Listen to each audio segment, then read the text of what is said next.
Hello everyone, welcome back to our channel. Today we will be discussing the Enneagram 5 and the self-preservation instinct, or also known as the Conservation 5, aka the Castle.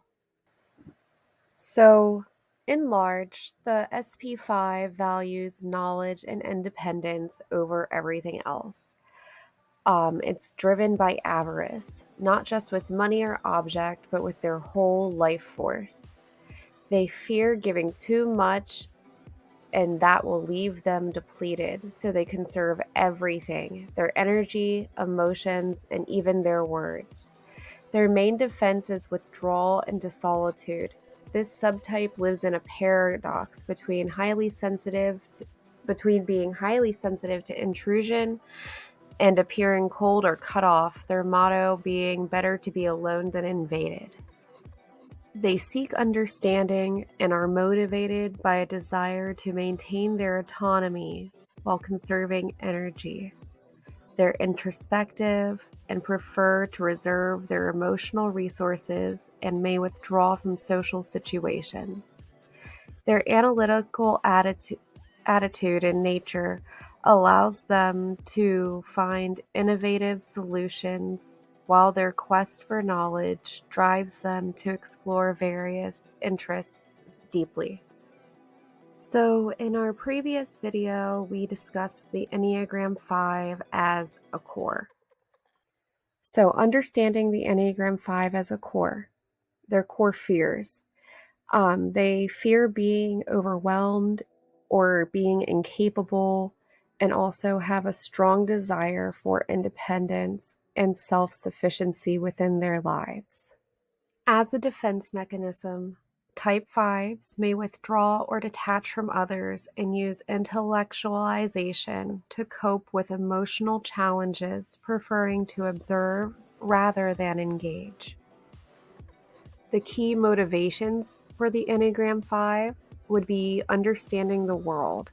That's what drives them. They seek knowledge and competency and aiming to feel secure and in control. So within this sphere, we can understand that the SP5 would be kind of like a cave dweller. They find safety and privacy, a routine, or even a mental schedule that allows them to minimize demands from the outside world. They're minimalists. They live with little food, little clothing, and possessions, not because they always have to, but because needing less feels safer to them. Instead of action, they prefer analysis, and instead of experience, they prefer observation. They are quiet, low reactive, and speak sparingly. So next, we have the three main survival tactics of the SP5. The roots of this subtype usually go back to childhood.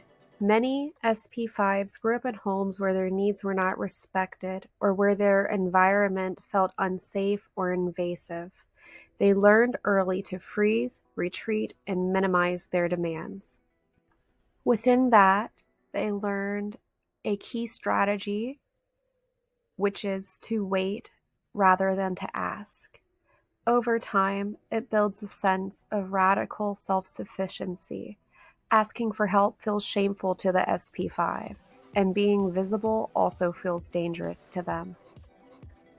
One of their main survival tactics would be to accumulate and hoard resources. This is something that's common in most SP types. Minimalization is their next tactic. They simplify their life and reduce their desires.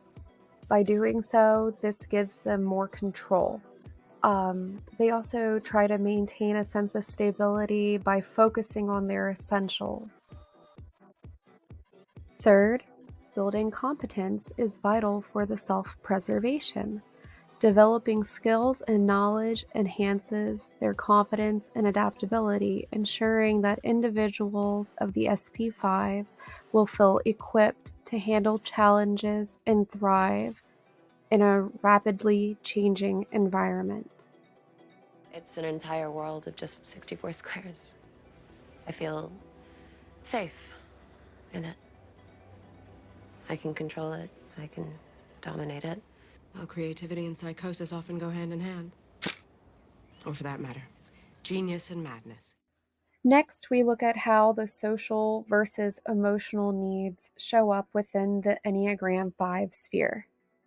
Emotionally, the Enneagram 5 in the self-preservation prefers deeply focused research and intellectual pursuits to new insights and knowledge. They also enjoy engaging with complex topics. They like stimulation, especially when it's intellectual, and they're very curious people intellectually. And typically, when they are left on their own, they make profound understanding and discoveries within their niches. Socially, they prefer meaningful connections over a large social gathering. Basically, they just prefer a small friend group. They don't prefer to be in large groups. Giving them the emotional independence that they crave also allows them to grow deeper within themselves. They do more self-reflection. And they also are very selective with their social interactions and purposeful, and they also want to minimize their energy drain. One of the risks that someone in the self-preservation 5 may feel is that life is shrinking and that they may not fully live in order to survive. So pleasure, spontaneity, and even bodily vitality can feel cut off, leading to what Naranjo called the living dead quality. Their silence can also become a quiet weapon, disappearing or withholding to punish others. And while they mistrust people, they can also be oddly naive and easily exploited because they miss social cues. With that, we are led to their relationship patterns and their growth path. In relationships, the self-preservation 5 is very hard to reach. They guard their inner world tightly, and disclosure feels like they're losing something essential. In groups, they may seem compliant on the surface, but their real resistance shows in silence or withdrawal. They fear being used or invaded, so they often disappear instead of setting boundaries directly. Yet, they can surprise people with practical acts of care, such as feeding a pet, fixing something small, or when guilt or compassion breaks through for them. The Conservation 5 prioritizes security and stability in a relationship. This often leads to unique relationship patterns. They struggle with emotional vulnerability and often keep others at an arm's length. If the SP5 is able to recognize this tendency to withdraw, they can open up growth opportunities for themselves, such as encouraging deeper connections and fostering emotional openness. They can do so by starting with the body, warmth, breath, food, and movement. These simple acts help reconnect with vitality. On a small relational level, naming needs, setting explicit yes or no's are also key. Scheduling safe contact, play, or rest can stretch their comfort zone as well. And most of all, they need to shift from believing that giving depletes them and discovering that sharing can actually renew and expand their inner resources. Found your reporter, I see. Funny, huh? So what do you do to that poor guy you played in the third round? He looked like he wanted to kill himself. Which poor guy are you talking about? Touché. Can I ask you a question? Ooh.